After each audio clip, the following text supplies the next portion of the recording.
রাক্ষসটাকে মেরে ফেলো। আমাকে মারলি? দাঁড়া, তোকে এই গদা দিয়ে যদি না মেরেছি আমার নামও রাক্ষস না।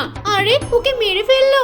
দেখো আমাদেরকে খেও না, আমরা কিছু করিনি, আমাকে খেও না। আরে ওকে তো খেয়ে ফেললো। আমি আবার কালকে আসবো তোদের খেতে। সর্দার, আমাদের বড়লোক তো অসুস্থ হয়ে গেছে, ওকে বাঁচানোর জন্য আমাদের ডাক্তার নিয়ে আসতে হবে।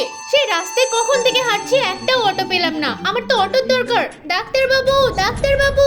আরে এতটুকু মানুষ, আমার সাথে চলুন। আরে এর অবস্থা তো অনেক গুরুতর, একে বাঁচাতে হলে ব্লাডের দরকার। আর হসপিটাল এতটাই দূর, ওকে তো নিয়েও যেতে পারবো না। তাহলে আমাদের রক্ত দিয়ে দাও। তোমাদের তিনজনের রক্ত দিলেও তো তার পূরণ হবে না।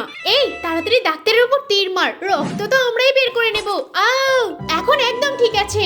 ওরে বাবারে, গায়ে হাত পায়ে কি ব্যথা হয়েছে, আমি তো নড়তেই পারছি না। এই তোমরা আমার সাথে কি করছো? তুমি না বললে রক্তের প্রয়োজন, এই জন্য তো আমরা ওকে রক্ত খাওয়াচ্ছি।